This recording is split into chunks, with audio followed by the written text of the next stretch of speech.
Good morning to all my online dear students. Last class में हम लोगों ने सॉल्ट हाइड्रोलिसिस के बारे में पूरा डिस्कशन कर लिया है, किस तरीके से होता है और क्या क्या फॉर्मूले हमें यूज करने पड़ते हैं। आज हम लोग थोड़ा सा और देखेंगे, एक दो और हमारे पास बचे हैं जो कि जेई सिलेबस में नहीं है, फिर भी वो बुकलेट में उनके क्वेश्चंस मिल जाएंगे, तो उनको भी हम लोग कवर कर लेंगे आज।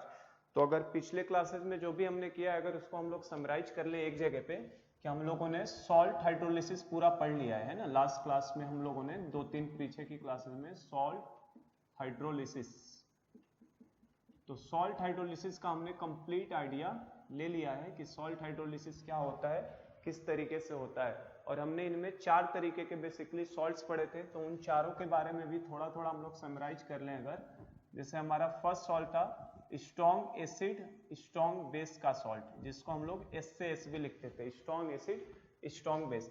जो हमारा सेकंड सॉल्ट था वो हमारे पास कौन सा आता था बेटा, स्ट्रॉन्ग एसिड वीक बेस का सॉल्ट। जो हमने सेकंड सॉल्ट पढ़ा है वो स्ट्रॉन्ग एसिड वीक बेस का पढ़ा था हमने।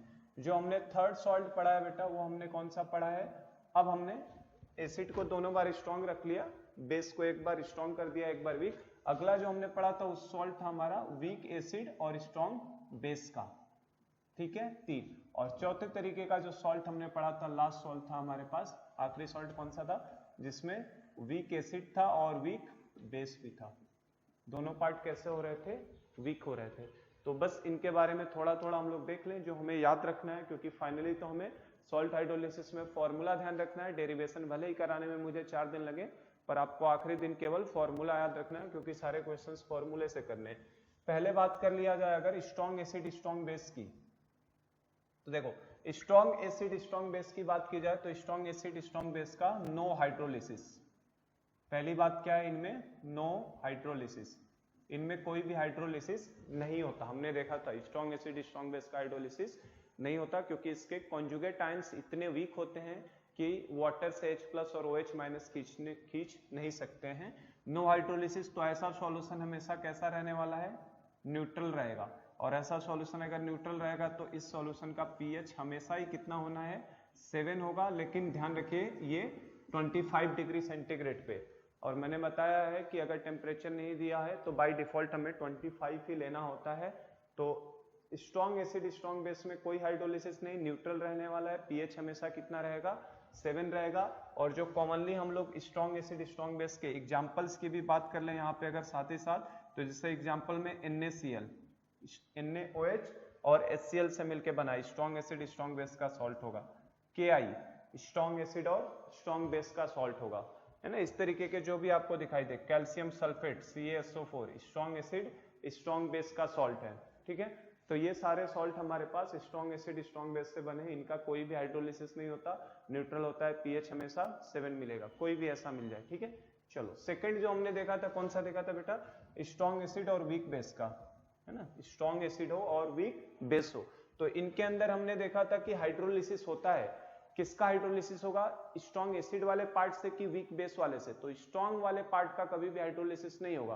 तो स्ट्रॉन्ग एसिड किसको देने का काम करता है बेटा, एनायन को देने का काम करता है, ठीक है। और वीक बेस किसको देने का काम करता है, केटायन का।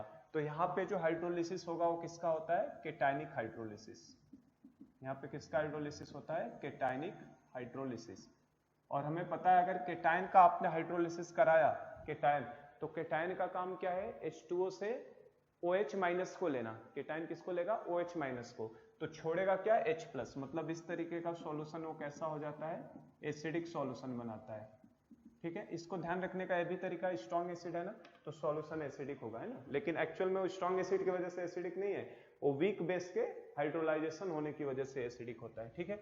और अगर एसिडिक होगा तो बेटा पीएच इसका 7 से कम होगा, तो पीएच 7 से कम होगा, लेकिन पीएच का हमारे पास फॉर्मूला है सीधा सीधा। क्या फॉर्मूला आया था, pH = 1/2 pKw, 1/2 pKw minus P कौन सी चीज आएगी, K आएगा कि Kb आएगा, तो जो वीक पार्ट है क्या आएगा, pKb minus log C, minus of log C। तो ये हमारा बेटा pH का फॉर्मूला आया था, और ये फॉर्मूला आपको डायरेक्ट याद ही रखना है ना, आप डेराइव करने नहीं जाएंगे। और यहां से दिख भी रहा है pH क्या आएगा, 7 से कम आने वाला है एट 25 डिग्री सेंटीग्रेड, क्योंकि आप 14 में से कुछ माइनस करोगे तो वैल्यू क्या आएगी, 7 से कम आएगी। ठीक है, चलो, और इसमें और एक दो फॉर्मूला और हमें ध्यान रखने हैं। क्या क्या ध्यान रखना है? KH का, हाइड्रोलिसिस वाले का फॉर्मूला ध्यान रखना है। तो हमें पता है कि KH इज इक्वल टू क्या आया था बेटा, KW upon KH is equal to KW upon क्या आया था रिलेशनशिप, क्या आएगा, K की KB, जो वीक पार्ट होगा KB, तो KH is equal to KW। चलो इसको बंद नहीं करते हैं, तो हम लोग हाईलाइटेड पार्ट में ही घूम रहे हैं अभी। ये जितने भी फॉर्मूले आएंगे उनको हमें ध्यान रखना है। KH is equal to KW upon KB आया था। ठीक है, KH का एक और फॉर्मूला आया था बेटा, क्या, KH is equal to CH square upon 1 minus H, ये भी फॉर्मूला आया था। ठीक है, फिर हमारा अगर H को नेग्लेक्ट करते थे तो उस समय हमारे पास H का फॉर्मूला आ जाता है ना, H का फॉर्मूला क्या आता है, अंडर रूट में KH अपॉन C। तो ये भी हमने एक फॉर्मूला देखा था। ठीक है, तो जैसे ही आपको बोला जाए ना स्ट्रॉन्ग एसिड वीक बेस का सॉल्ट है, तो आपके दिमाग में ये सब फॉर्मूले वहीं पे आ जाने चाहिए कि किस तरीके से करना है। ठीक है, चलो, तो इसमें अगर एग्जाम्पल की बात कर लो, एक दो एग्जाम्पल इसमें भी लिखते हैं हम लोग। जैसे एग्जाम्पल, स्ट्रॉन्ग एसिड कोई भी ले लो, कोई भी स्ट्रॉन्ग एसिड में जनरली हम लोग HCl को लेते हैं, और कोई भी वीक बेस ले लो तो जनरली हमने अगर NH4OH ले लिया तो NH4OH और HCl मिलके कौन सा सॉल्ट बनाएंगे बेटा, NH4Cl बना देंगे। ठीक है, इस तरीके का सॉल्ट। इवन ये सॉल्ट इस तरीके से आपका मिथाइल एमीन का भी सॉल्ट आ सकता है, CH3 NH3 NH2Cl, CH3 NH2Cl, यहाँ पे प्लस का चार्ज, यहाँ पे माइनस का चार्ज। इस तरीके के सॉल्ट भी आ सकते हैं, जो वीक बेस होना चाहिए और सामने वाला एसिड कैसा होना चाहिए, स्ट्रॉन्ग होना चाहिए। चलो अगला थर्ड कैटेगरी में आ जाते हैं। इसमें बात कर लें अगर हम लोग, तो इसमें हमने क्या सीखा था, वीक एसिड और स्ट्रॉन्ग बेस के सॉल्ट में, चल रहा है ना, ठीक है, वीक एसिड और स्ट्रॉन्ग बेस के सॉल्ट में हमने क्या सीखा था, इसमें किसका हाइड्रोलिसिस होगा, स्ट्रॉन्ग बेस का काउंटर आयन का हाइड्रोलिसिस नहीं होगा, वीक एसिड का किसका होगा, एनायन का, मतलब this will be our anionic hydrolysis. कैसा होने वाला है ये, तो एनायनिक हाइड्रोलिसिस होने वाला है। ठीक है, फाइनली आपको जो समरी चार्ट मैंने बनाया है यही ध्यान रखना है, एनायनिक हाइड्रोलिसिस होगा, एनायन का हाइड्रोलिसिस होगा, तो एनायन का काम होता है किसको लेना, केटायन को लेना, मतलब H+ को ले लेगा तो छोड़ेगा क्या, OH-, मतलब सॉल्यूशन को कैसा बनाएगा, बेसिक सॉल्यूशन। ऐसा सॉल्यूशन कैसा बन जाएगा, बेसिक। अगला इसके pH के फॉर्मूले की बात करो कि इसमें pH का क्या फॉर्मूला आएगा, तो इसके pH के फॉर्मूले में pH 7 से ज्यादा आना चाहिए। तो इसमें देखो माइनस हो रहे थे, इसमें क्या होता है, उल्टा प्लस का फॉर्मूला आ जाता है। याद भी रखने का यह तरीका है सिंपल सा, इनमें दोनों माइनस थे, इसमें दोनों प्लस होते हैं। हाफ PKW प्लस क्या आएगा, PK आएगा कि PKB, तो जो वीक पार्ट है उसका आएगा, क्या आएगा, PK प्लस log C। ठीक है, तो यहां से बेटा हम देखेंगे तो इसको जब आप कैलकुलेट करोगे तो आपका pH ग्रेटर देन 7 आने वाला है एट 25 डिग्री सेंटीग्रेड। ठीक है, चलो उसके बाद KH का फॉर्मूला क्या हो जाएगा बताओ, इसमें KH का फॉर्मूला क्या लिखोगे आप, इसमें KH इज इक्वल टू क्या लिखेंगे हम लोग, जैसे इसमें KW/KB था, इसमें KH इज इक्वल टू क्या आ जाएगा आपका, KW अपॉन KA आ जाता है, वीक एसिड का पार्ट। ठीक है, चलो, और दूसरा वाला जो KH का फॉर्मूला, ये तो नॉर्मल यही रहता है, CH square upon 1 minus H, hydrolysis constant के साथ अगर डिग्री ऑफ हाइड्रोलिसिस से लिंक कराएं तो, और H इज इक्वल टू अगर नेग्लेक्ट करोगे तो कितना रहेगा, अंडर रूट में KH अपॉन C, ये दोनों में सेम होने वाला है। और लास्ट में अगर इसके में अंदर एग्जाम्पल की बात कर लो तो एसिड कैसा लेना है, वीक, और बेस कैसा लेना है हमें, स्ट्रॉन्ग। तो वीक एसिड में जनरली हम लोग एसिटिक एसिड को लेते हैं और बेस NaOH लेते हैं। तो कौन सा सॉल्ट बना था हमारा बेटा, CH3COO Na। ठीक है, ये सॉल्ट बन जाता है। इसी तरीके से अगर फॉर्मिक एसिड को ले लिया और मान लो हमने पोटेशियम को ले लिया तो कौन सा सॉल्ट बन जाएगा, HCCOK, है ना, KOH के ले लिया अगर मैंने तो। ठीक है, बहुत सारे इसमें भी बना सकते हो एग्जांपल। आप कैल्शियम को अगर ले लेते हैं और फॉर्मिक को तो HCOO का ट्वाइस कैल्शियम। ठीक है, कैल्शियम फॉर्मेट, बहुत सारे सॉल्ट ऐसे बना सकते हो। बस देखना ये है कि बेस स्ट्रॉन्ग लेना है और एसिड कैसा होना चाहिए, वीक। तो बहुत सारे आप एग्जांपल खुद क्रिएट कर सकते हो। इनमें एग्जांपल बनाने के लिए बेस कैसा लेना है, वीक, और एसिड कैसा लेना है, स्ट्रॉन्ग। और मैंने वीक बेस के लिए मैंने बताया तरीका क्या है, अमोनिया और उसके सारे डेरिवेटिव कैसे होते हैं, वीक होते हैं। तो जैसे वीक ले लिया है मैंने मिथाइल एमीन को, CH3NH2, तो ये basically Lewis base acid base के ट्रांसफर से बनता है ये वाला। ठीक है, और लास्ट बात करें अगर हम लोग वीक एसिड वीक बेस का, तो इसमें हमने क्या देखा था, इनमें किसका हाइड्रोलिसिस होगा बेटा? एसिड भी वीक है और बेस भी वीक है, तो इसमें केटायन प्लस एनायन दोनों का हाइड्रोलिसिस होगा। Cationic plus anionic hydrolysis, cationic plus anionic hydrolysis, इसके अंदर दोनों हाइड्रोलिसिस होने वाला है, केटायन का भी एनायन का भी। ये एसिडिक होता था, ये बेसिक होता था। वीक एसिड और वीक बेस का सॉल्यूशन कैसा होगा बेटा? इट में भी एसिडिक भी हो सकता है, बेसिक भी हो सकता है और न्यूट्रल भी हो सकता है। कल मैंने दिखाया भी है एग्जांपल इनके ऊपर कि तीनों तरीके का था। चलो पीएच के बात करो, पीएच का फॉर्मूला क्या लगाओगे? पीएच का फॉर्मूला, तो पीएच का फॉर्मूला क्या आया था आपका? 1/2 pKw plus pKa minus pKb, ये हमारा फॉर्मूला आता है ना, pKw plus pKa minus pKb, pH का फॉर्मूला। तो इसका पीएच 7 से बड़ा, 7 से छोटा और 7 के इक्वल भी हो सकता है, तीनों हो सकता है इनके अंदर, ठीक है। और KH के फॉर्मूले की बात करें तो इसके अंदर KH का फॉर्मूला क्या है आपका बेटा? KW अपॉन, अब नीचे दोनों आएंगे क्योंकि एसिड भी वीक है और बेस भी वीक है, तो KW अपॉन क्या आ रहा था? Ka इंटू Kb, ठीक है, ये आया था KH का फॉर्मूला। उसके बाद सेकंड KH का फॉर्मूला जो निकल के आता है इसमें CH square upon 1 minus H आता है। इसके अंदर क्या आया था? KH is equal to H square upon 1 minus H का होल स्क्वायर, ध्यान है। और मैंने बताया आपको यहाँ पे H को आप नेग्लेक्ट नहीं कर सकते विथ रिस्पेक्ट टू 1, क्योंकि KH की जो वैल्यू आती है रिलेटिवली लार्ज आएगी। क्यों लार्ज आएगी? ऐसे ही देखो, KW 10⁻⁻14 होता है और K और KB लगभग 10⁻⁻5 अगर पकड़ लिया जाए दोनों को, 10⁻5 10⁻5, तो दोनों मिला के कितने हो जाएंगे? 10⁻10। ऊपर कितना है? 10⁻14, ऊपर भेजोगे तो कितना हो जाएगा? 10⁻4, जो रिलेटिवली बहुत छोटा नहीं है, ठीक है ना। तो इसमें KH की वैल्यू ज्यादा छोटी नहीं आती, रिलेटिवली इन दोनों के KH से तो क्या आती है? बड़ी ही आती है, ठीक है। तो KH is equal to H square upon 1 minus H square लगाएंगे। और लास्ट अगर बात किया जाए इसके अंदर हम लोग एग्जाम्पल की, तो इनके अंदर एग्जाम्पल कौन से लोगे बेटा? एसिड भी वीक हो, बेस भी वीक हो, तो वीक एसिड में हमारा सबसे अच्छा एसिटिक एसिड है और वीक बेस में सबसे अच्छा NH4OH है। तो उन दोनों को मिला के जो सॉल्ट बनेगा, जैसे CH3COONH4, तो देखो इन दोनों का लगभग K और Kb दोनों का इक्वल है। जितना K होता है एसिटिक एसिड का, उतना ही Kb होता है NH4OH का। तो इनसे बनने वाला सॉल्यूशन कैसा हो जाता है? न्यूट्रल। कल हमने किया था उसे, तो न्यूट्रल हो जाएगा, ये जनरली न्यूट्रल होता है।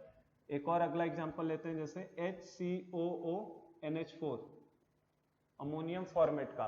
तो इसमें देखो एसिटिक एसिड किसे? फॉर्मिक एसिड और अमोनियम हाइड्रोक्साइड से मिलकर बना है। तो acetic acid is stronger acid than acetic acid, उससे ज्यादा स्ट्रॉन्गर होता है फॉर्मिक एसिड। तो फॉर्मिक एसिड वाले का इसमें जब सॉल्यूशन करेंगे हम लोग सॉल्व, तो ये ज्यादा स्ट्रॉन्गर है, तो ये एसिडिक बना दिया था, कल का देखना है ना, ये एसिडिक का। और लास्ट एक और बात कर ले हम लोग इसमें, एक और एग्जांपल की, तो हम लोग एक और, जैसे इसमें हमने दोनों वीक को ले लिया, एक और ले लेता हूं मैं जिसमें और कम ले लेता हूं, CH3 CH2 COONH4। तो अब ये प्लस आई की वजह से एसिटिक एसिड से भी वीक हो जाएगा, तो इसमें बेस कैरेक्टर डोमिनेट करेगा। तो इस तरीके के एग्जांपल्स इसमें भी हम लोग बना के कर सकते हैं। तो ये मैंने पूरा आपका समराइज कर दिया, जो भी सॉल्ट हाइड्रोलिसिस में हमने 4 पार्ट पढ़े हैं। इनके अंदर कोई हाइड्रोलिसिस नहीं, न्यूट्रल pH 7 होने वाला है। इनमें कैटानिक होगा, एसिडिक होगा, पीएच का फॉर्मूला ध्यान रखो, ठीक है। केएच वाले भी कभी कभी पूछ लिए जाते हैं, ध्यान रखे।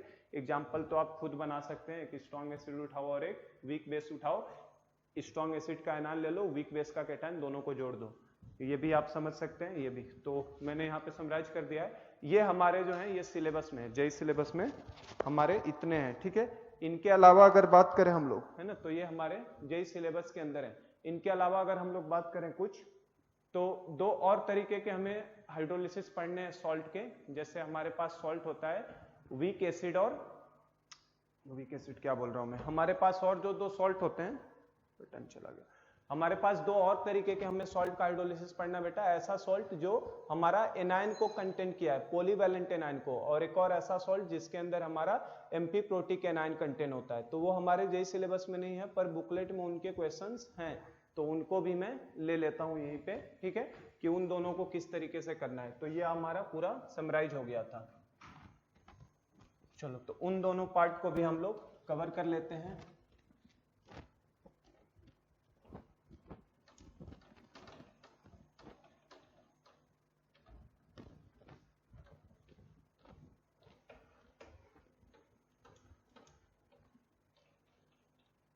चल रहा है ना सर?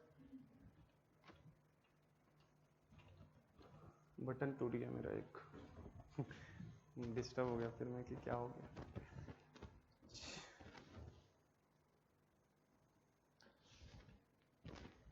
तो चलो, तो देखो हम लोग अभी दो और देख लेते हैं बेटा, है ना। दो हमारे सिलेबस में तो नहीं है लेकिन बुकलेट में क्वेश्चंस हैं, उनको कर लेते हैं हम लोग। तो हम लोग 4 कर चुके थे, 5th नंबर हम लोग डाल सकते हैं। ये सिलेबस में नहीं है फिर भी हम लोग कर रहे हैं क्योंकि बुकलेट पॉइंट ऑफ व्यू से हमें देखना है क्वेश्चंस को। तो हमारे पास है hydrolysis of salt, hydrolysis of salt containing amphiprotic anion, hydrolysis of salt containing amphiprotic anion, एक ऐसा सॉल्ट जिसके अंदर एनायन हमारा कैसा हो, एम्फीप्रोटिक हो। जैसे फॉर एग्जांपल बात किया जाए NaHS, एम्फीप्रोटिक का मतलब क्या होता है बेटा, ऐसा पार्ट जो H प्लस ले भी सके और H प्लस दे भी सके। जैसे यहाँ पे NaHS का एनायन क्या है, HS माइनस, तो ये H प्लस ले भी सकता है, H प्लस दे भी सकता है। NaHS हो गया, इस तरीके से NaHCO3, है ना, ये सब हमारे एम्फीप्रोटिक पार्ट है, ये वाले पार्ट एनायनिक पार्ट इनके, ठीक है। NaHSO3, ठीक है, NaH2PO4, ठीक है, Na2HPO4, ये सब देखो, ये सब हमारे क्या है, एम्फीप्रोटिक वाले पार्ट हैं जो H प्लस ले भी सकते हैं और H प्लस दे भी सकते हैं। इनका हाइड्रोलिसिस सीखना है, तो हम लोग इनमें से एक एग्जांपल उठा लेता हूं मैं, कौन सा, NaHS का। NaHS को मैं समझा देता हूं, NaHS। तो NaHS एक तरीके का सॉल्ट है और ये सॉल्ट ऐसा है जिसके पास एनायनिक पार्ट कैसा है इसका, एम्फोप्रोटिक। तो सॉल्ट्स तो हमेशा 100% डिसोसिएट होंगे, तो जैसे ही NaHS को सॉल्यूशन में डाला जाएगा तो ये क्या होगा, 100% डिसोसिएट होगा और ये टूटेगा किसके किसके अंदर, Na plus plus HS minus में। किसमें टूटेगा, Na प्लस और HS माइनस में। तो आप देख सकते हैं यहाँ पे Na प्लस स्ट्रॉन्ग बेस का कैटायन है, तो इसका हाइड्रोलिसिस होने वाला नहीं है, नो हाइड्रोलिसिस। क्यों नो हाइड्रोलिसिस, क्यों बेटा, क्योंकि मैंने बताया था ये काफी वीक होगा, जो H प्लस और OH माइनस लेने की क्षमता नहीं रखेगा, स्ट्रॉन्ग का पार्ट है ये। और HS माइनस हमारा देख सकते हैं, HS माइनस कैसा है बेटा, एम्फीप्रोटिक है, एम्फीप्रोटिक। और एम्फीप्रोटिक का काम क्या होता है, H प्लस लेना और H प्लस देना, दोनों काम होता है ये। तो अगर HS माइनस, अब क्या होगा, ये HS माइनस जो है इसका हाइड्रोलिसिस करवाएंगे हम लोग। बेसिकली हाइड्रोलिसिस देख रहे हैं ना, मतलब इसको वाटर में उठा के डाला है, तो ये एक सॉल्ट है जिसमें Na प्लस का हाइड्रोलिसिस नहीं होगा, किसका होने वाला है, HS माइनस। तो HS माइनस जैसे ही वाटर के अंदर जाएगा, तो ये वाटर से अगर इसने रिएक्ट किया, तो वाटर से रिएक्ट करेगा तो उस समय क्या करेगा, एनायन है तो यहाँ से क्या लेगा, कैटायन लेगा, मतलब H प्लस ले लेगा और H प्लस लेके क्या बनाएगा बेटा, H2S बनाएगा। H प्लस लेके क्या बनाएगा, H2S, और छोड़ेगा कौन सा आयन को, OH माइनस आयन को, ठीक है। तो इसके लिए अगर इक्विलिब्रियम कांस्टेंट, चूंकि ये जेई सिलेबस में नहीं है तो मैं डायरेक्ट इसका फॉर्मूला बताऊंगा, हम डेरिवेशन पे नहीं जाएंगे क्या है, बस आपको आइडिया रहे क्या होना है। एनायनिक पार्ट जैसे H2O से रिएक्ट किया, H2S बनाएगा, OH माइनस छोड़ेगा। इसका अगर मैंने आपसे पूछा कि इसका इक्विलिब्रियम कांस्टेंट बताइए, तो ये हाइड्रोलिसिस कांस्टेंट कहलाएगा, क्योंकि इसका हाइड्रोलिसिस हो रहा है, तो उसको हम लोग क्या लिखेंगे, KH। और ये KH इक्वल टू होता है बेटा KW अपॉन, अभी फॉर्मूला यही आ रहा था, KH is equal to KW upon K, लेकिन यहाँ पे K किसका लिया जाएगा, जो एसिड प्रोड्यूस होता है। कौन सा एसिड प्रोड्यूस हुआ है, H2S, तो KH is equal to KW upon H2S। H2S का KA1 लिखूंगा मैं। KA1 क्यों लिखूंगा, क्योंकि मुझे पता है H2S कितने स्टेप में टूटता है, 2 स्टेप में। पहले H2S टूटेगा किसमें, HS minus plus H plus में, और फिर HS माइनस फर्दर डिसोसिएट होता है। ये ध्यान है कि नहीं, देखो H2S क्या है हमारे पास, इस साइड में मैं बस बता रहा हूँ ऐसे ही। H2S हमारा कैसे डिसोसिएट होता है, H2S will be dissociated into HS minus plus H plus. मैंने बताया एक स्टेप करके H जाते हैं, भले ही 2 जा सकता हो। फिर अगले स्टेप में HS माइनस डिसोसिएट होगा किसमें, H प्लस और S माइनस 2 में। तो अब देखो इसके लिए हम लोग KA1 लिखते हैं और इसके लिए क्या लिखते हैं, KA2 लिखते हैं, क्योंकि 2 स्टेप में, पॉलीप्रोटिक है ना, पॉलीप्रोटिक वाले 2 स्टेप में जाते हैं। तो हम लोग इसका KH कैसे लिखेंगे, KW अपॉन जो एसिड प्रोड्यूस हुआ है उसका इक्विलिब्रियम कांस्टेंट, उसका डिसोसिएशन कांस्टेंट, तो क्या हो जाएगा KW अपॉन KA1। अगर ये HS माइनस ने वाटर से रिएक्ट किया, एमपी प्रोटीक का काम क्या है, H प्लस देना भी और H प्लस लेना भी। तो जैसे अभी इसमें क्या किया, इसने H प्लस को लिया है, अगर ये H प्लस को डोनेट करता है, अगर इसने H प्लस को क्या कर दिया, डोनेट कर दिया, तो H प्लस अगर निकालेगा तो क्या बनाएगा बेटा, S minus 2 plus H plus. तो ये सल्फाइड आयन छोड़ेगा और क्या निकालेगा, H प्लस निकालेगा। और इसका अगर मैं आपसे इक्विलिब्रियम कांस्टेंट पूछूं, इसका इक्विलिब्रियम कांस्टेंट क्या होगा इस रिएक्शन का, तो इसको तो Ka2 ही लिखोगे ना, इसको क्या लिखोगे, Ka2 ही लिखेंगे, क्योंकि पहला स्टेप K1 होता है, सेकंड K2 होता है। पहले वाला हाइड्रोलिसिस था तो Kw/K1 कर दिया, इसका तो सीधा सीधा इक्विलिब्रियम क्या हो जाएगा, K2। और लगभग दोनों स्टेप का क्या होता है, एक्सटेंट हमारा सेम होता है। तो डायरेक्ट फॉर्मूला आप ध्यान रखिएगा, कभी भी आपसे एमपी प्रोटिक एनायन वाले सॉल्ट का पीएच पूछे तो पीएच का फॉर्मूला होता है बेटा pK1 plus pK2 divided by 2। ये फॉर्मूला हमारा होता है जिसे हमें ध्यान रखना है, ठीक है, pK1 plus pK2 divided by 2। और आप ये देख सकते हैं कि ये कंसंट्रेशन से क्या है, हमारा इंडिपेंडेंट है, ये चीज क्या है, कंसंट्रेशन से इंडिपेंडेंट। तो कंसंट्रेशन से इंडिपेंडेंट होने का मतलब हो गया कि इसके अंदर आप कोई भी कंसंट्रेशन ले लीजिए, डाइल्यूशन कर दीजिए, 0.1 मोलर 0.5 मोलर, उससे कोई फर्क नहीं पड़ेगा। पीएच का formula pK1 plus pK2 by 2 होता है। ये बुकलेट पॉइंट ऑफ व्यू से है, जेई सिलेबस में नहीं, ध्यान रखिएगा, ठीक है। तो ये डायरेक्ट हमारा ये हो जाता है फॉर्मूला। अब जैसे इसके ऊपर एक क्वेश्चन मैं करवाऊं आपसे कि calculate pH of 0.1 molar NaHS solution, calculate pH of 0.1 molar NaHS solution. और ब्रैकेट में हमें दिया रहेगा, जब भी आपको एमपी प्रोटिक सॉल्ट का देगा ना, तब आपको Ka1 Ka2 ये सब वैल्यू दिया होगा। तो मैं लिख रहा है फॉर H2S के लिए Ka1 की वैल्यू दिया है 10⁻⁻7 एंड Ka2 की वैल्यू दिया है 10⁻14। तो आपको बताना है कि NaHS सॉल्यूशन का क्या पीएच होगा। तो आप जैसे ही इसको पहले देखो, इस सॉल्ट को आइडेंटिफाई करो, सॉल्ट कैसा है, NaHS एक सॉल्ट है जिसके अंदर कैसा एनायन है, हमारा एमपी प्रोटिक एनायन है। जैसे आपको एमपी प्रोटिक एनायन दिख गया, आप तुरंत फॉर्मूला लगा दो, कौन सा बेटा, pH is equal to pK1 plus pK2 divided by 2, ठीक है। ये फॉर्मूला अप्लाई कर दो, ये तो बस समझाने के लिए मैंने बताया, डायरेक्ट आपको फॉर्मूला याद रखना है। तो बताओ यहाँ से आप जिससे भी एमपी प्रोटिक आया होगा उसका K1 और K2 दिया होगा। जैसे अगर सपोज करो, मान लो मैं इस क्वेश्चन को दे देता NaHSO3 दे देता आपको, तो उस केस में आपको H2SO3 है ना, 2 स्टेप में टूटेगा, तो हमें Ka1 भी दिया होता और Ka2 भी दिया होता। जैसे यहाँ पे ये वाला सॉल्ट होता तो ये भी रहता, तो K1 और K2, वो भी रहेगा तो K1 K2, जो स्टेप शामिल होंगे ना, उनका K की वैल्यू जरूर हमें गिवन रहेगी। तो इसमें बस आप वैल्यूज को डाल दो। तो pK1 कितना डालोगे, अगर K1 हमारा 10⁻⁻7 है तो pK1 कितना हो जाएगा बेटा, 7 हो जाएगा। और Ka2 10⁻14 है तो Ka2 कितना हो जाएगा, 14 हो जाएगा।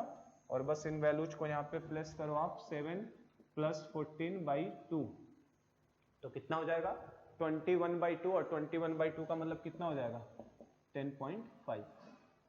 तो इस सॉल्यूशन का पीएच कितना हो जाएगा 10.5। जो भी आपके स्टेप्स शामिल होते हैं, है ना, उसके हाइड्रोलिसिस के टाइम उनका K1 और K2 ले लेते हैं और बस उसको डिवाइड कर देते हैं 2 से, ठीक है। तो आई होप कि अब बस इतना ही समझना था इसमें, ये फॉर्मूला है किस तरीके से हमें अप्लाई करना है। तो इसे कर लेंगे आप लोग, है ना। इसे करना होता है NaH2PO4, इन दोनों में तो कर लोगे। इसमें देखो NaH2PO4 का अगर करना होगा तो पहले क्या होगा, H2PO4 H प्लस को ले सकता है, H2O से रिएक्ट करके क्या करेगा, H प्लस ले लेगा, तो क्या बना लेगा बेटा, H3PO4 बना लेता। तो H3PO4 के लिए क्या लेते, Ka1 ही लेना पड़ता, क्योंकि वो स्टेप शामिल हो गया। और सेकंड टाइम में क्या करता, H प्लस निकाल देता, H प्लस निकाल देता, तो क्या आ जाता, Ka2 आ जाता उस केस में, है ना, Ka2 आ जाता। इसमें देखो ये वाले में थोड़ा, इसमें क्या होता, इस वाले में सोचो जरा, ये एमपी प्रोटिक एनायन है HPO4-, तो HPO4- जब वाटर से रिएक्ट करता तो वो क्या बनाता बेटा, H2PO4-, क्या बनाता, H2PO4-। तो आप यहाँ पे K1 नहीं, तब क्या आता, Ka2 आता, क्योंकि इसके अंदर कौन कौन से स्टेप शामिल होंगे, सेकेंड वाला और थर्ड वाला, क्योंकि H3PO4 से आया है ना। और H3PO4 का HPO4- के ऊपर, HPO4 के ऊपर कितने का चार्ज है, -2 का, तो इसका मतलब है सेकंड और थर्ड स्टेप को उठाता, मतलब यहाँ पे pK2 और pK3/2 हो जाता बस, है ना। तो ये K1 K2 का मतलब बस ये है कि जो आपका स्टेप शामिल होंगे उनका आपको K की वैल्यू को रखना होता है।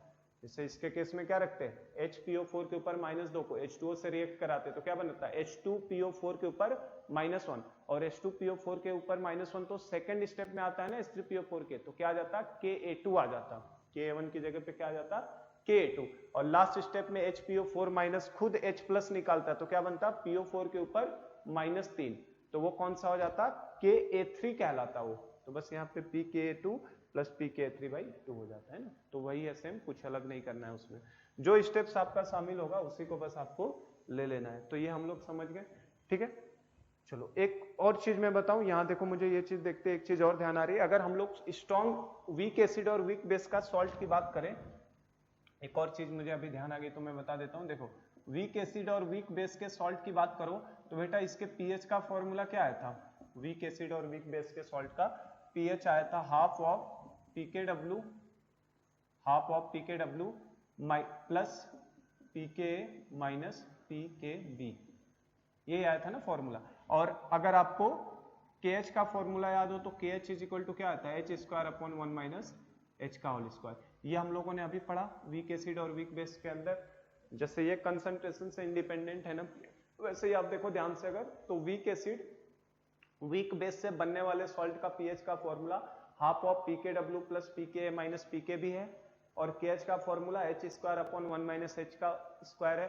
तो मुझे बताओ क्या इन दोनों में पीएच में कहीं कंसंट्रेशन टर्म्स आ रहा है क्या, पीएच के अंदर कंसंट्रेशन टर्म्स नहीं है। क्या इस KH H²/1 minus H square में भी कहीं कंसंट्रेशन टर्म्स नहीं है। तो जो और बाकी फॉर्मूले देखो, बाकी जो 3 सॉल्ट हैं उनमें हम लोग देखें, अगर स्ट्रॉन्ग एसिड स्ट्रॉन्ग बेस तो छोड़ दो क्योंकि वो हाइड्रोलाइज्ड ही नहीं होता है, बाकी जो 2 सॉल्ट बचे थे उनमें पीएच में log C आ रहा था, याद हो तो log C, और KH में CH²/1 माइनस H स्क्वायर आ रहा था। तो इसका मतलब उनका जो होता है उनके अंदर KH हो, मतलब डिग्री ऑफ हाइड्रोलिसिस की बात करो या पीएच की बात करो, वो कंसंट्रेशन के ऊपर डिपेंड करता है कि कितना कंसंट्रेशन लोगे तो आपका पीएच चेंज होगा। लेकिन क्या वीक एसिड वीक बेस का सॉल्ट कंसंट्रेशन पे डिपेंड करेगा क्या, कंसंट्रेशन पे डिपेंड करने का मतलब इनडायरेक्टली डाइल्यूशन से रिलेशन उसका। वीक एसिड और वीक बेस का पीएच जो है बेटा यहाँ पे कहीं भी कंसंट्रेशन वाला टर्म नहीं आया है, KH में भी कहीं कंसंट्रेशन वाला टर्म नहीं आया है। इसका मतलब वीक एसिड और वीक बेस का जो सॉल्ट होता है उसको कंसंट्रेशन से कोई लेना देना नहीं होता है, चाहे आप 0.1 मोलर का ले लो, 0.1 molar week acid weak base का ले लो या 0.5 मोलर ले लो, उससे उसे कोई फर्क पड़ने वाला नहीं है, क्योंकि इनका पीएच और एच क्या है, कंसंट्रेशन से इंडिपेंडेंट है। तो इस बात को भी नोट बना के कॉपी में, अभी यही हम लोगों के दिमाग में आया तो हम लोग यही लिख भी लेते हैं इस बात को, तो आप नोट बना के इस चीज को लिख लीजिएगा। नीचे मैं यहाँ पे लिख देता हूँ, नोट करके इस चीज को ध्यान रखिएगा, ठीक है। नोट बना के इस बात को लिख लेते हैं हम लोग, है ना। क्या लिखेंगे, degree of hydrolysis, degree of hydrolysis, degree of hydrolysis as well as degree of hydrolysis, note बना के अलग से हम लोग लिख रहे हैं, degree of hydrolysis as well as pH of solution of salt of weak acid weak base, ठीक है। Degree of hydrolysis as well as pH of solution of salt of weak acid weak base does not depend upon concentration, does not depend upon concentration, concentration के ऊपर depend नहीं करता, that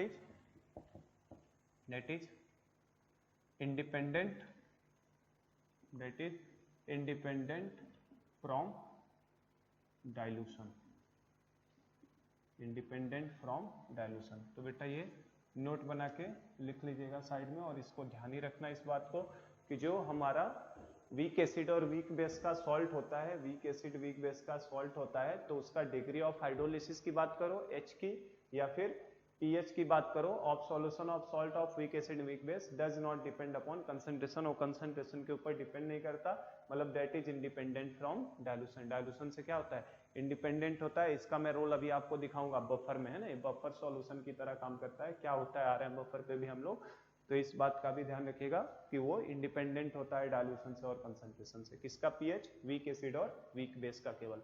तो हमने hydrolysis of salt containing amphiprotic anion कर लिया। अब हम लोग पॉलीवैलेंट एनाइन वाला भी देख लेते हैं, वो भी हमारे कोर्स में तो है नहीं लेकिन इसको भी हम लोग कर ही लेते हैं। चलो तो ये हम लोगों ने लिख लिया होगा आपने।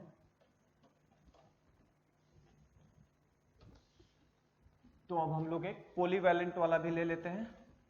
अच्छा, इसका अगर मोलरिटी चेंज किया होता इस क्वेश्चन में तो भी कोई फर्क नहीं पड़ता पीएच को, क्योंकि आप देख रहे थे कि ये कंसंट्रेशन से क्या था, पीएच इंडिपेंडेंट था इनका, तो कंसंट्रेशन से इनके पीएच को कोई लेना देना नहीं है। ठीक है, तो अब देखो हम लोग इसी में बस मैं यही चेंज करूंगा, है ना, और ये 5 को 6 नंबर कर देते हैं।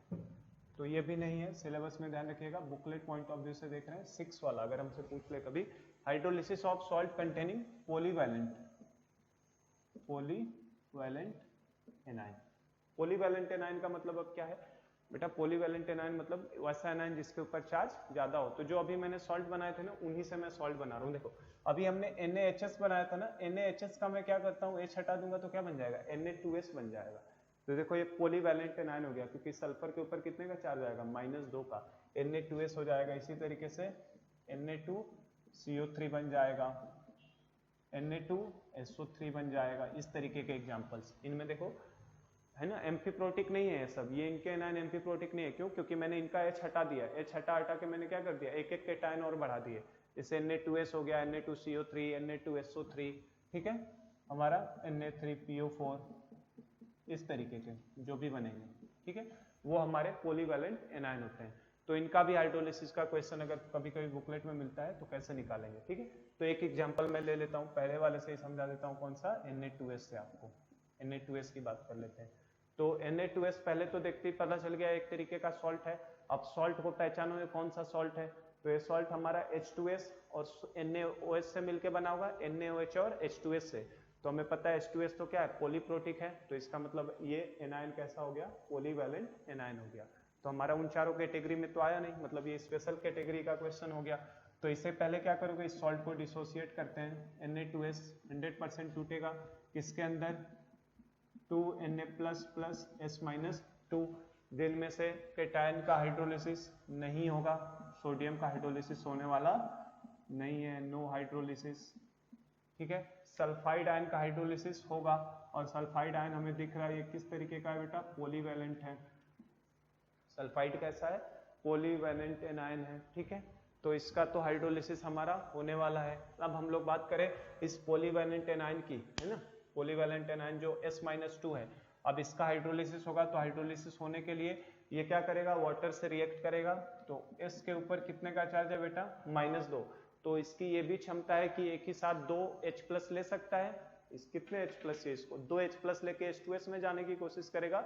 लेकिन मैंने आयनिक इक्विलिब्रियम का रूल बताया, 1 by 1 स्टेप में होता है। पॉलीप्रोटिक एसिड अगर ट्राई बेसिक है तो 3 स्टेप में टूटता है। डाई बेसिक H2S था, अभी तोड़ा था हमने, तो 2 स्टेप में टूटता है, एक ही बार में नहीं निकालते हैं।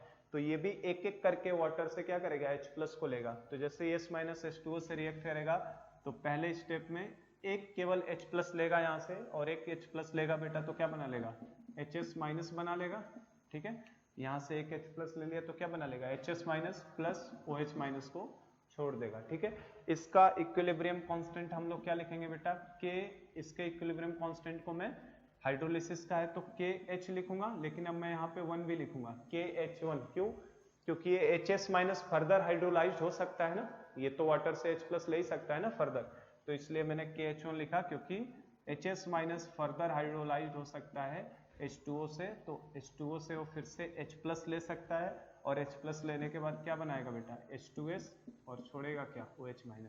अब फर्दर हाइड्रोलिसिस यहाँ पे पॉसिबल इसका नहीं है, तो यहीं पे हाइड्रोलिसिस स्टॉप हो जाएगी, और इसके हाइड्रोलिसिस को क्या लिखोगे आप, KH2 लिखोगे, ठीक है। अब KH1 किसके बराबर होगा बेटा, अभी मैंने बताया KH1 लिखा जाता है KW अपॉन, नीचे क्या लोगे, जो एसिड प्रोड्यूस होता है उसका कांस्टेंट। तो कौन सा एसिड प्रोड्यूस हुआ है, HS-, तो HS- बेटा सेकंड स्टेप में आता है, तो इसलिए नीचे क्या लोगे आप, KA2 लोगे, क्या लिया जाएगा, KA2। और KH2 इज इक्वल टू क्या लिखोगे, KH2 इज इक्वल टू लिखा जाएगा KW अपॉन, नीचे क्या लिखोगे, कौन सा एसिड प्रोड्यूस हुआ है हमारा, H2S। और H2S जो होता है वो फर्स्ट स्टेप का डिसोसिएशन रहता है, तो इसको क्या लेते हैं, KA1। मैंने मिटाया क्यों, ये हटाना नहीं चाहिए था। देखो H2S हमारा डिसोसिएट हो रहा था किसमें, HS- प्लस H प्लस में, तो इसके स्टेप को क्या लिखते थे KA1, और खुद HS माइनस जब डिसोसिएट होता था किसमें H प्लस और S माइनस 2, तो इसको क्या लिखते थे KA2। तो KH is equal to KW upon कौन सा एसिड प्रोड्यूस हुआ है बेटा HS माइनस, तो HS माइनस का इक्विलिब्रियम कांस्टेंट कितना है KA2, तो उससे ले लिया हमने।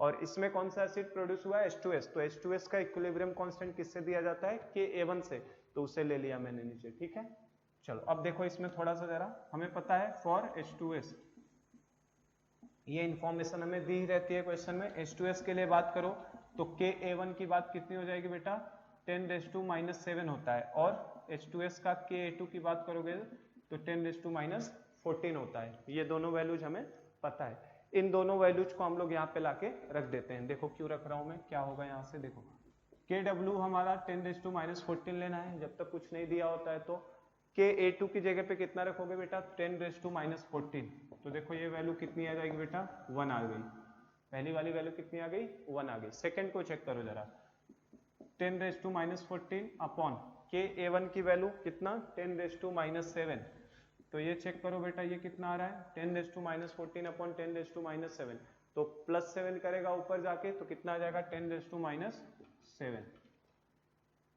तो क्या समझ में आ रहा है देख के, देखो अगर आपको याद हो तो मैंने बताया था पॉलीप्रोटिक एसिड के अंदर कि जो पॉलीप्रोटिक एसिड्स होते हैं, जैसे यही H2S की बात करो, दो स्टेप में टूटता है, और H प्लस देने का मेजर सोर्स कौन सा होता है, पहला स्टेप की दूसरा स्टेप, तो फर्स्ट स्टेप जो होता है पॉलीप्रोटिक एसिड का वही H प्लस देने का काम करता है। ये मैंने आपको बताया है पॉलीप्रोटिक पढ़ाते समय। H3PO4 तीन स्टेप में डिसोसिएट होगा, तो H प्लस का मेजर सोर्स कौन सा होता है, पहला स्टेप, क्योंकि बाकी दोनों इक्विलिब्रियम कांस्टेंट की वैल्यू बहुत कम होती है, याद है। सेम उसी तरीके का काम अब यहाँ पे उल्टा देखना है, क्योंकि ये हाइड्रोलिसिस का काम है। तो यहाँ देखो पहले स्टेप में हाइड्रोलिसिस की वैल्यू कितनी आ रही है 1, और सेकंड स्टेप में जब हाइड्रोलिसिस हो रहा है तो वैल्यू कितनी आ रही है 10⁻⁻7। तो मैं क्या 10⁻⁻7 को 1 के रिस्पेक्ट में नेग्लेक्ट कर ही सकता हूँ, 0.0006 बार और फिर 1 लिखा है, तो क्या वो नेग्लेक्ट तो हो जाएगा ना 1 के रिस्पेक्ट में।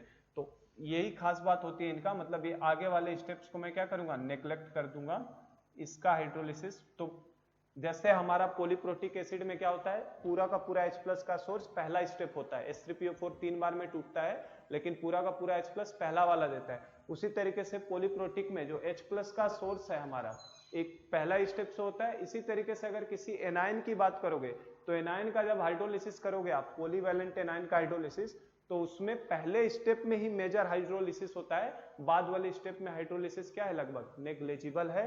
तो हम लोग केवल पहले वाले स्टेप के हाइड्रोलिसिस को कंसीडर करते हैं, बाद वाले हाइड्रोलिसिस के स्टेप को क्या करना है आपको नेग्लेक्ट करना है, क्योंकि इसका कोई भी रोल नहीं है। समझ पाए क्या, ठीक है। तो ये KH1 ही हमारे लिए सिग्निफिकेंट होगा, ये KH1 ही हमारा फर्स्ट स्टेप सिग्निफिकेंट होगा, बाद वाले स्टेप को हमें नेग्लेक्ट करना है। तो हम लोग यही लिखेंगे, in polyvalent anion in hydrolysis of polyvalent anion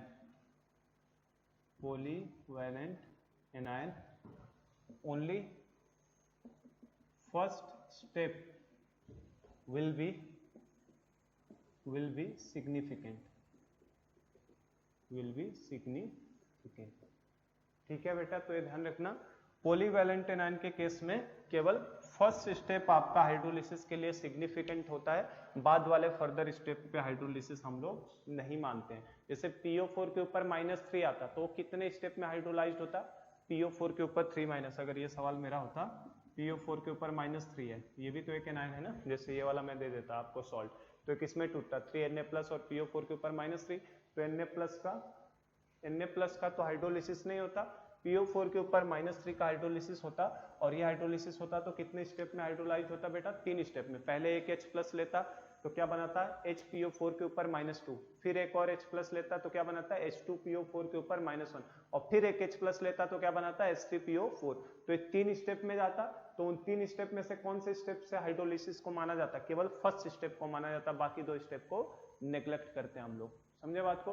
तो जो हमने पॉलीप्रोटिक में तोड़ते समय देखा था कि H+ का सोर्स केवल पहला स्टेप होता है, उसी तरीके से हाइड्रोलाइज्ड होते समय उनके एनायन का हाइड्रोलिसिस होते समय, देखो इनका एनायन हाइड्रोलिसिस होकर बेसिक सॉल्यूशन बना रहा है ना, वहां पे एसिडिक पढ़ते थे हम लोग, क्योंकि वो H+ देता है, है ना, और ये देखो इनका हाइड्रोलाइज होता है तो ये बेसिक सॉल्यूशन OH माइनस देता है, ठीक है। तो केवल फर्स्ट स्टेप में आपको हाइड्रोलिसिस को मानना है, बाकी के फर्दर स्टेप में हाइड्रोलिसिस को क्या करेंगे हम नेग्लेक्ट करते हैं, ठीक है।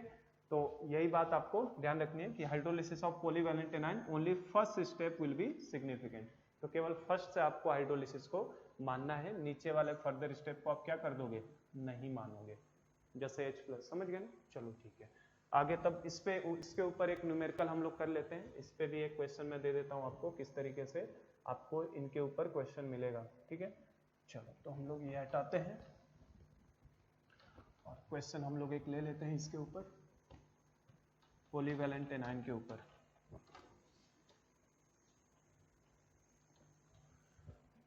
तो एक न्यूमेरिकल इनके ऊपर भी, जैसे हमसे बोला है calculate pH of 0.1 molar Na2S solution, calculate pH of 0.1 molar Na2S solution. 0.1 molar Na2S solution का pH निकालना है, तो आप पहले सॉल्ट को देखो या सॉल्ट को पहचानने की कोशिश करोगे, तो केटाइन तो NaOH है और एनायन हमारा H2S है, तो अगर H2S पॉलीवैलेंट आ चुका है तो पॉलीवैलेंट आएगा तो हमें इंफॉर्मेशन जरूर दिया होगा, तो फॉर H2S हमें इंफॉर्मेशन दिया होगा कि A1 की वैल्यू 10⁻⁷ और Ka2 की वैल्यू 10⁻14, ये इंफॉर्मेशन हमें दिया रहेगा, क्योंकि अगर वो पॉलीवैलेंट एनायन से सॉल्ट बनाएगा तो हम लोग तो जो करते हैं वही करेंगे, हम लोग क्या उठा करेंगे, अपने सॉल्ट को उठाएंगे Na2S को और इसको उठा के वाटर में डालेंगे, तो जैसे ही वाटर में डालेंगे तो ये 100% डिसोसिएट होगा सॉल्ट, और ये सॉल्ट डिसोसिएट होके क्या बनाएगा 2Na++S-2, तो इसका हाइड्रोलिसिस होने वाला नहीं है, केवल किसका होगा S-2 का, जो अभी तक कर रहे थे ना वही कर रहा हूं मैं, सेम टू सेम। तो S-2 का हाइड्रोलिसिस होगा तो पहले H2O से रिएक्ट करेगा और H2O से रिएक्ट करके क्या बनाएगा बेटा HS-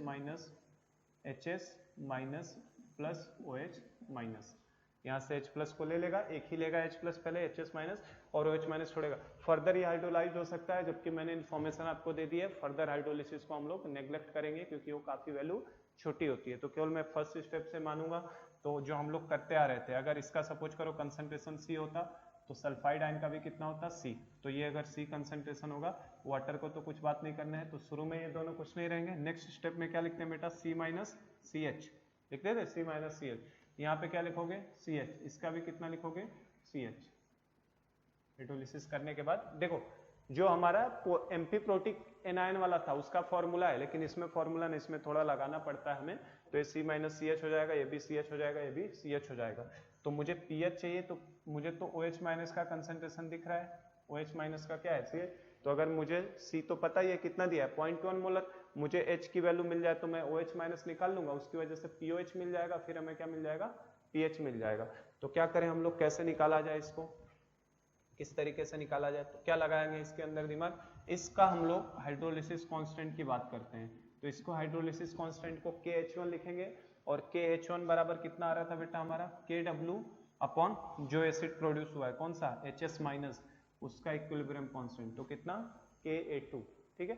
तो यहाँ से अगर ये वैल्यूज हम लोग कैलकुलेट कर लें 10⁻14 अपॉन Ka2 की वैल्यू क्वेश्चन में गिवन रहेगी, 10⁻14 गिवन है, तो इसकी वैल्यू कितनी आ गई बेटा हमारे लिए 1 आ गई, ठीक है। अब इसके लिए हम लोग KH का एक्सप्रेशन तो निकाल ही सकते हैं, जनरल क्या एक्सप्रेशन निकालोगे आप, KH इक्वल टू क्या लिखोगे बेटा CH इंटू CH, ठीक है, डिवाइडेड बाई जो अभी तक करते आ रहे थे, this concentration into this concentration divided by this concentration, तो कितना हो जाएगा C-CH, यही करेंगे ना, CH into CH upon C-CH। तो यहाँ से देखो एक C से आप एक C कैंसिल आउट कर सकते हैं, तो क्या आपका फॉर्मूला आ जाएगा, यहाँ से जो फॉर्मूला आता है वही फॉर्मूला आएगा, KH इज इक्वल टू क्या आ गया CH² अपॉन 1 - H, ये फॉर्मूला आएगा, ठीक है। और इस KH की वैल्यू हम लोगों ने कैलकुलेट तो कर ही ली है, इस गिवन इन्फॉर्मेशन से कितना आ चुका है 1, तो बस यहाँ पे वैल्यूज को लाके डाल के सॉल्व करना है और कुछ नहीं, तो इसकी जगह पे मैंने कितना डाल दिया 1 रख दिया, KH की जगह पे is equal to concentration C की जगह पे C की वैल्यू कितनी दी है बेटा 0.1 मोलर, तो ये रख दिया मैंने 0.1 इंटू H² अपॉन 1 - H, ठीक है। तो यहाँ से हमें H को सॉल्व करना पड़ेगा, और यहाँ से हमें दिख रहा है कि ये क्वाड्रेटिक बनने वाला है, 1 इज इक्वल टू कितना हो जाएगा ये 1/10 into H square upon 1 minus H, 0.1 को 1/10 लिख दिया मैंने, फिर क्रॉस मल्टीप्लाई कर लेंगे तो हमारे पास क्वाड्रेटिक बन के क्या आ रहा है, यहाँ करता हूँ मैं, वो क्वाड्रेटिक देखो कितना आ जाएगा 10 minus 10h is equal to कितना बेटा एच स्क्वायर। तो क्वाड्रेटिक इक्वेशन बन जाएगा एच स्क्वायर और इस साइड भेजेंगे तो plus 10h minus 10 is equal to 0। तो इस क्वाड्रेटिक से हम लोग पहले किसको सॉल्व कर लें, h को निकाल लो और h निकाल के यहाँ पे लाके रख दो तो h माइनस मिल जाएगा। चलो सॉल्व कर देता हूँ मैं क्वाड्रेटिक को भी। तो h इज इक्वल टू क्या होता है आपका minus B plus minus under root में B square minus 4ac upon 2a। तो माइनस बी की जगह पे कितना रखोगे माइनस का 10 प्लस माइनस अंडर रूट में B square minus 4ac, B square मतलब 10 का स्क्वायर कितना 100 माइनस 4ac, तो a कितना है 1, c कितना है माइनस 10, तो 4ac कितना हो जाएगा माइनस 40। तो माइनस माइनस मिलके कितना कर देता हूँ plus 40 divided by 2a, a की वैल्यू कितनी है 1, तो डिवाइडेड बाई 2। और मैंने बताया है कि निगेटिव का तो कोई सिग्निफिकेंस ही नहीं होगा क्योंकि h निगेटिव तो हो नहीं सकता। अब आप अंडर रूट में देखो कितना 100 प्लस 40 कितना हो जाएगा 140, अंडर रूट में कितना आने वाला है आपका ये 140, और 140 अगर आपको याद हो तो 12 का स्क्वायर 144 होता है, 12 का स्क्वायर 144, तो 12 से थोड़ा तो कम आएगा, मैंने मान लो 11.8 माना क्योंकि 11.8 का आप स्क्वायर रूट निकालोगे तो 139 समथिंग आता है। तो इसको अगर 11.8 मानोगे तो 11.8 में से 10 जाएगा तो कितना आ जाएगा बेटा 1.8 आ जाएगा। 11.8 अगर पकड़ लिया इसका स्क्वायर रूट तो 11.8 में से 10 जाएगा 1.8 डिवाइडेड बाई 2, तो ये कितना आ जाएगा 0.9, और 0.9 का मतलब हाइड्रोलिसिस कितना है बेटा 90%। हाइड्रोलिसिस कितने परसेंट हो रहा है 90% का हाइड्रोलिसिस हो रहा है। तो आप यहाँ पे H को 1 के रिस्पेक्ट में नेग्लेक्ट नहीं कर सकते थे, है ना। तो ये आइडिया तो हम यहीं से ले सकते थे, KH की वैल्यू 1 थी ना, KH की वैल्यू कितनी थी 1 थी, और C की वैल्यू कितनी दी थी बेटा 0.1, तो KH बाई C का रेशियो अगर निकालते तो 1 बाई 0.1 कितना आता 10, तो 25 इंटू 10 पावर माइनस 4 से तो बहुत बड़ा आ जाता ना। तो इसीलिए हमने नेग्लेक्ट नहीं किया और क्वाड्रेटिक को सॉल्व किया, तो हमें H मिल चुका है। और एक बार हमें H मिल गया तो फिर हमें क्या करना है OH माइनस, तो OH माइनस किसके बराबर है बेटा CH के बराबर, तो C की जगह पे कितना 0.1 इंटू H की जगह पे कितना 0.9, तो ये कितना आ गया 0.09, 0.1 इंटू 0.9 कितना हो जाएगा 0.09, this can be written as 9 into 10 power minus 2, तो 9 इंटू 10 पावर माइनस 2 लिख सकते हो। तो POH कितना लिखोगे बेटा बताओ, POH क्या लिखोगे, जो 10 के नेगेटिव पावर होता है उसको आगे ले लेते हैं, मैंने बताया 2 माइनस लॉग 9 लिख देंगे, ठीक है। और 2 माइनस लॉग 9 की वैल्यू कितनी होगी, log 9 कितना होगा log 3 का स्क्वायर, और log 3 का स्क्वायर मतलब कितना बेटा 2 log 3, और log 3 की वैल्यू होती है 0.48, तो 0.48 का 2 टाइम्स करेंगे तो कितना हो जाएगा 0.96, तो 2 माइनस ये वैल्यू कितनी आ जाएगी log 9 की वैल्यू कितनी आ रही है 0.96, तो 2 में से 0.96 जाएगा तो कितना आ रहा है 1.04, तो ये हमारा किसकी वैल्यू आई है POH की। तो POH अगर 1.04 है बेटा तो pH कितना होगा, pH ये दिख रहा है ना यहाँ तक का पोर्शन, तो आपका pH कितना हो जाएगा, ठीक है। तो POH आपका अगर 1.04 है बेटा तो pH कितना हो जाएगा 14 में से इस वैल्यू को माइनस कर दो, तो 14 में से माइनस करोगे तो कितना आ जाएगा 12.96, तो this will be your answer. कितना आ जाएगा pH 12.96 हमारा pH वैल्यू आ जाएगी, ठीक है। तो pH वैल्यू 12.96 हो जाएगा, और ये दिख भी रहा था कि ये बेसिक सॉल्यूशन है क्योंकि ये OH माइनस प्रोड्यूस कर रहा था ना हाइड्रोलिसिस होने पे। तो मैंने दोनों केस आपको करा दिए हैं, ठीक है। इन दोनों केस में मैंने आपको बता दिया कि ये दोनों एग्जाम में तो सिलेबस में है नहीं, तो आने का तो चांस है नहीं किसी भी पेपर में, लेकिन हम लोग जो यहाँ पे टेस्ट लेते हैं उसमें जरूर डाला जा सकता है इसका क्वेश्चन, और इवन आपके बुकलेट में भी इसके न्यूमेरिकल मिलेंगे, ठीक है।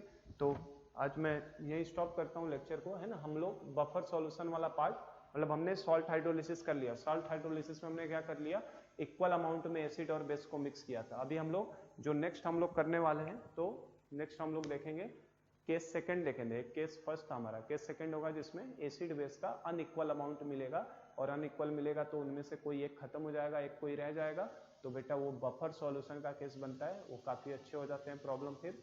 तो हम लोग बफर वाले प्रॉब्लम्स को, बफर का कॉन्सेप्ट और बफर के प्रॉब्लम कल स्टार्ट करेंगे, ठीक है। तो आज की क्लास में बस इतना ही करते हैं हम, ठीक है। Thank you so much.